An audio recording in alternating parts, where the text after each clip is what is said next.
welcome to Relationship Realities with Roland and Raina. We're going to be giving you a little funny, a little crazy, and a whole lot of reality. Welcome back, listeners. Welcome back, guys. Hey, if you're new to the podcast, be sure to stick around. You're going to learn a thing or two today. So in this episode, we're going to be discussing finances and sharing bank accounts with your significant other. And the pros and cons, as well as some significant suggestions. Yes, and we are also going to be discussing the poll from the Relationships in the Workplace podcast episode. If you have not listened to that, definitely go back and check that out. Oh, yeah. And stay tuned till the end because we are going to be announcing the winner of our giveaway. Oh, yeah. Yes. Yes. So this past weekend, Raina and I went on a little adventure. Yes, we did. Where did we go, babe? Well, we started out in Staunton. We did. Is that how you pronounce it, Staunton? Yeah, it's Staunton. That's right. Right. So we started our little trip there, and initially we were just going to make a long road trip down to Asheville, North Carolina, but we decided to put some other little stops along the way to kind of make it even more of a fun trip. Yeah, and the drive was significant, so it kind of broke the drive up too. So that was good. Right. Yeah. And it was beautiful. It was, even though it was snowing and we weren't expecting it to snow. Yeah. But yeah, so we went from Staunton down to Asheville. Mm-hmm. And that drive was really good. And we made it to our actual destination, which was Biltmore. Mm-hmm. Biltmore Estate. Yeah, Biltmore is owned and operated by the descendants of Vanderbilt. It's a Vanderbilt family estate. Yeah. And if you are not familiar with the Vanderbilts, they were once upon a time the most rich family. Yeah, in the wealthiest family. Right, yeah. in the entire United States, probably the world. And Cornelius Vanderbilt actually made his fortune on transportation, the railroad, and shipping. So his descendants, his sons and his grandsons, built these huge homes, ginormous homes. And we've actually talked about that trip when we went up to Newport and we visited a few of the residences up there, and so we kind of wanted to come full circle and see Biltmore, which was another of the Vanderbilt residences. Mm-hmm. And it was a really great trip. We got to eat several. Yeah, we did.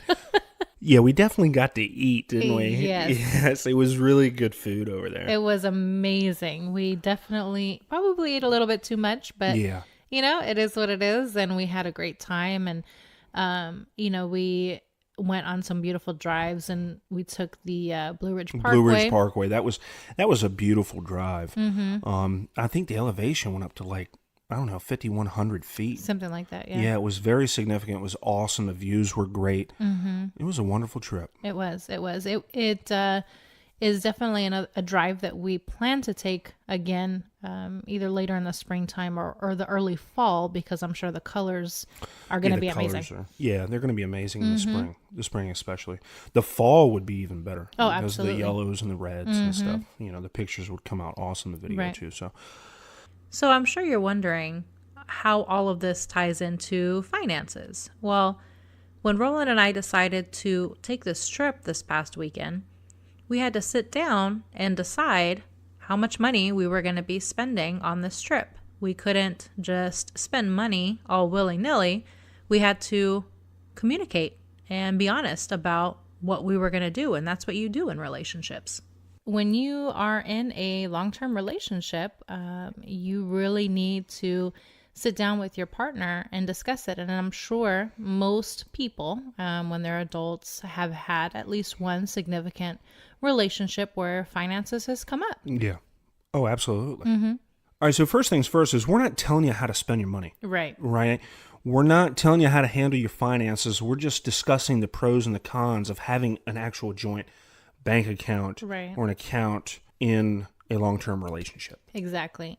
Because the finances aspect of any relationship is something that definitely should not be entered into lightly. That's a conversation you need to have with your partner.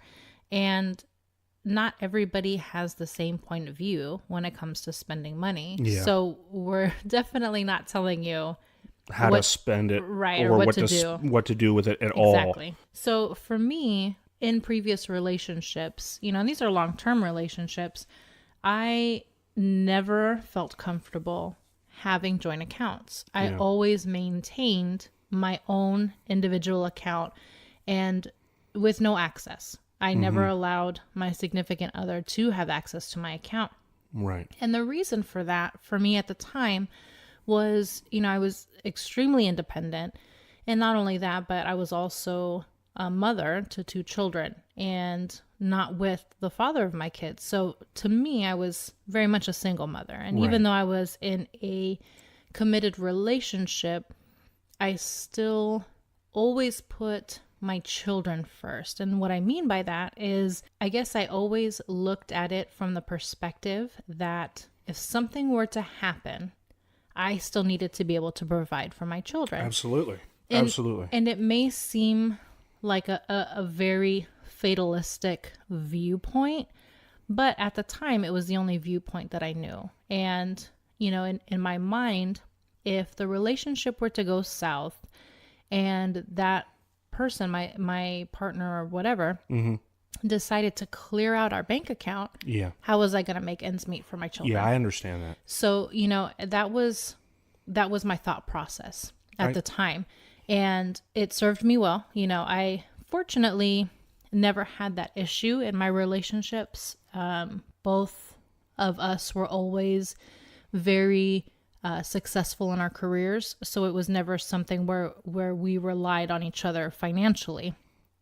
And so, that for me, that was why I always kept my bank account separate. And I think a lot of it was not necessarily immaturity, but not really being in a relationship where you had that mutual type trust as well. So, everybody's in a different place in their life and in different types of relationships. And that was just something, I'm just sharing what my viewpoint was at that time in my life, Right, yeah.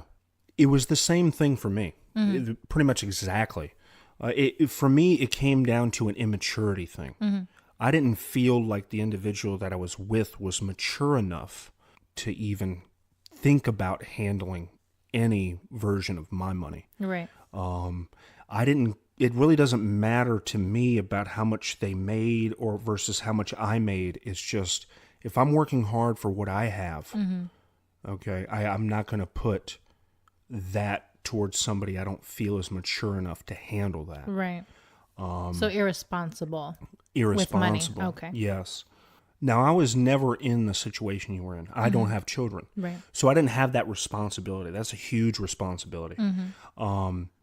But just when it came down to that individual's goals and mine, they might have been in the same spot, but when it came down to finances, it just was not. I couldn't trust that person. I just couldn't trust them. Right. Even with my bank account, credit cards, anything, all that was mine. It's interesting. You bring up a very good point that it really, finances and trust are hugely tied together. It's huge. Yes. And there are so many aspects about relationships that people fight about. And finances happen to be one of the big ones. It is. Whether it is not enough money to pay the bills, or whether it's one person being irresponsible, like you said, yes, or one person not feeling the other is contributing, or whatever the reason is. Finances is a huge issue for a lot of couples, and it seems to be one of those kind of make or break situations, and a lot of couples don't even realize that it's an issue until they're in it, until they're in the relationship and they come across a significant problem, or one of the partners notices that the other one is spending too much, or they're irresponsible with their money. And for example, did you know at the time that your ex was irresponsible? When you first got together or when you were first dating, was it something you noticed right away, or was this something that kind of appeared after you had already been dating for a while? Well, it definitely was not there at the beginning. Right. Okay. But I think as time went on, it built up as it was a personal thing, right? Okay. So it was a judge of character, right? I didn't feel as a person she was responsible enough in general, Okay. not just finances itself, but everything together. Right. So how long do you think you were into the relationship before you realized that? Probably a year or so. Wow. Yeah, And it took that long. It was the signs were probably there early, right. but I just kind of gave it a shot, right? And I think it took about a solid year for the realization that this person was not responsible in general. Right. So do you think that if you would have had an open conversation, say at the beginning of the relationship, do you think that the relationship would have continued the way that it did? Would you have ended it early, or do you think it just wouldn't? It doesn't even matter. Like it would not have mattered, and you would have continued anyways. If that was brought up at the beginning, absolutely not. Right. I mean, it would have changed things completely. Aside from the other things that I had seen at the beginning, the red flags, Right. that would have definitely been the deal breaker, which I kind of wish had happened. But Right. go ahead. So that's definitely, kind of brings me back to my point. What I was saying earlier is that this is a conversation that you really need to have. I know it's an uncomfortable situation because Yeah. nobody really wants to kind of dive into, hey, how do you spend your money? Yeah. But it's something that's necessary. I think it's just as necessary as discussing, religion or politics, etc. All of those right now, those touch points that really make or break a relationship. I think finances, communication, those types of things really should be at the top of the list. And if you are not matched up with your partner, you really need to take a look at if this is something that you can deal with, or is this something that could be a deal breaker. Absolutely. You were talking about it being uncomfortable, talking about finances. Right. Like, how long do you think that it takes for a couple to even say how much they make, right? How much they even make a year? I think that really depends, because for a lot of people, it really comes down to, I think, the societal norms, where we, for the longest time, I mean, a very long time, we have been kind of raised to believe that men should take care of the family, and however you believe, that is completely your business. I'm not telling you, how to think either way on that. Right. But we as a society have been raised to kind of think that men need to make more. They need to be the breadwinners. So it's kind of been this thing where we don't really discuss that, and those numbers, we don't discuss it. And, if the man makes less than the woman, or, one partner makes less than the other, it's uncomfortable, then it creates issues. That's a whole other podcast. Yeah, a whole other one. That is an entire podcast in itself. But I think that's a good point, is a lot of people are very uncomfortable speaking about that because they don't want to make their partner uncomfortable. Right. And luckily, I think that was something that you and I really discussed from the beginning. It was. And because I think we both had not necessarily issues, but concerns from previous relationships. So it was something that we got out in the open from the beginning. Right. And also something that we noticed, each other's spending habits were along the same lines as our own. So Right. It wasn't something that was creating red flags for us either. Yeah. I think a lot that has to do with the fact that we discussed it early on was the fact that I think that we saw something in each other, that this was going to develop into something. Right. I think that we discussed it It We was discussed it. pretty soon into our relationship. We discussed it within the first month. Right. Yeah, it was definitely within the first month. I don't think I was on the first date. No, it wasn't on the first date at all. But it was definitely, I think you're right. I think it was within the first month. It was definitely within the first month. I think that, like you said, it was something that we saw in each other, and we recognized how responsible we were with our money. And not only that, but I think where we are both in our careers and in our lives, we realized that we could trust each other with that information, and it wasn't awkward, and we were very open, Right. and we communicated how we felt about money, and it wasn't something that was taboo. And it's definitely something that I really appreciated, and it's something that was definitely missing from previous relationships that I definitely. had. Yeah, me too. Right. Yeah, so that kind of leads into what we currently do. So we actually have a joint account. Right. We have separate accounts. So I have mine, she has hers. Right. But we have a joint account that where we sat down and we went over our finances, our bills, Right. as a whole, the entirety. Right. So what we do currently is we have that number and we put that in one single account. Right. And all the bills are drawn from that a single account. But not only that, we put an extra 10% per person. So I put an extra 10%. Raina puts an extra 10% Right. for like emergencies or the uncertainty, like, oh, God forbid the car breaks down, or Right. something bad like that happens.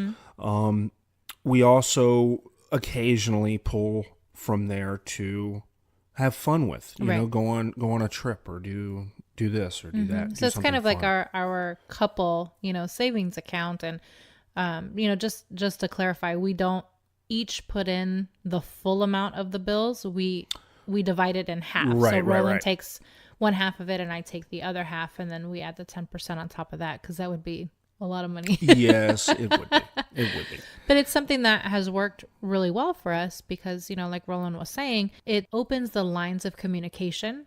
So everything, is transparent, and we both know what the bills are. There's no hiding anything. There isn't any reason to say, oh, by the way, there's this. But nope, everything comes out of that one account, and it's something that works very well for us, and we don't even think about it. It's just something that we do it every month, and the bills get paid, and it's no stress. Yeah, no stress at all. So as for me, I actually set up an allotment through my job to where I don't even see the money. Right. Right. It just comes right out of my check straight into that account. And I don't see it. I don't have to worry about it. Right. And for me, I do it a little bit differently. I like to actually go in, look at my money, and then transfer the money. I'm weird that way, I know, Yeah, but it's just two different options that you could take with that suggestion, Yeah. and every relationship is unique and every situation is unique. And like we said at the beginning, we're definitely not telling you how to handle your finances or what to do with your bank accounts. All we're doing is offering suggestions on different approaches that you can take. And especially if you're new in your relationship, in your current relationship, or you're thinking about getting into a relationship, or you're dating, this is definitely something that you might want to consider going forward with your new relationship, a conversation that you might want to have, because finances are important. They are. They're really important. So like Raina was saying, if you're early in your relationship and you see something developing, right, you're going to need the communication. You're going to need the trust. Right. You have to have those two things in place, and you feel confident in those things to be able to step into the joint finance side of everything. Exactly. Because if you don't have that, you will remain separate. Obviously there is a lot more that we can discuss and different scenarios that we can go over, but this podcast would be incredibly long if we did that. Incredibly long. Yeah. So we just wanted to kind of give you a little taste test on our thoughts about accounts and about that communication when it comes to finances. And, we will be exploring this topic some more. Yes, we definitely in will. Future podcasts. But this was just kind of, like I said, a little taste test, wave top. to give you some ideas or some suggestions. Absolutely. Yeah. Absolutely. So, we updated the website. Roland updated the website. Well, no, we do everything together. Don't make her, don't, it's not like that. Anyway, the website is finally updated. It's live. It looks good. amazing. Yeah, it looks okay. No, it looks amazing. It looks pretty good. Guys, Roland is fantastic. Like I said in our very first episode, he handles the vast majority of the technical side of things. So the website, that's all him. Yeah. And it looks fantastic, babe. Yeah, so thank you, honey. Yeah. We've got there at the top, you got the podcast. You can listen to it right on the website. Mm-hmm. We linked the Instagram and everything to that. You can even watch our YouTube video straight from the website, Right. So I suggest to head on over to the website and bookmark it. RR with RR.com. Yes, RR with RR.com. Yes.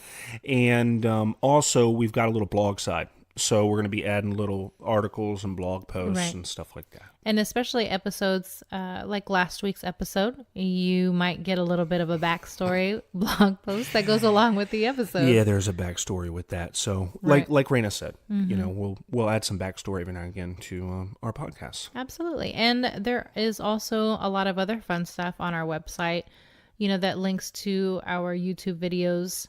We just recently launched a series on our YouTube channel of different videos, different little how-tos, little tricks and tips. Yeah, it's a lot of fun. It is. It is so much fun. And again, Roland and his creativity with his the production on the videos has definitely risen exponentially. So thank you, baby. Yeah. So yeah, we try. Check out those videos and leave us comments. Subscribe to those videos and leave us comments. We definitely love hearing your feedback. We definitely do. Please leave the comments and stuff. Yeah, we love that. So we had, speaking of relationships in the workplace, we had a poll up for the last 2 weeks, and we wanted to get feedback from our listeners about relationships in the workplace. And, the question was simple. Have you ever seen relationships happening in your workplace? And it was 100% yes. 100%. Everybody that responded. You believe that? 100%. Everybody that responded has seen a relationship take place within their workplace. And we would have loved to have heard more stories about what people saw or what they experienced, but we did have a couple of stories, and one was a good story and one was a not so good story. Yes. One actually found one listener found his now spouse at work, and the other one not so much. It actually turned out kind of bad. So that was a great poll. And like I said, in previous episodes, we will be putting up polls from time to time from episodes because we encourage interaction with the listeners, and we definitely love hearing from you and hearing your situations and your stories. Absolutely. Yeah. So I think we're going to announce the winner. Yes. We're going to finish up. We're going to wrap it up with that. So we got a drum roll, babe. I'm horrible at drum rolls. Yeah, I'm not good at drum rolls either. Anyway, want to congratulate Robert. Robert. Yeah, you won, buddy. Yeah. So be sure to send us a message on Facebook. Yes. So that we can get you your prize. Yes, definitely. Yeah. So again, guys, be sure to head over to the website, rrwithrr.com, for all the social media links and whatnot. We are constantly updating the website and all of our social media sites. Yes, there's always something new to watch or to look at or to listen to. So yes, please definitely go and check everything out. Yes, please. So thank you all for your support and for listening. Yes, absolutely. Thank you so much, everyone that listens to us every week, and everybody that sends us messages and all of your support. We really appreciate it. Yep, every single bit of it. Yep. So until next Thursday, folks, you take care, and we'll talk to you then. See you later, guys. See you.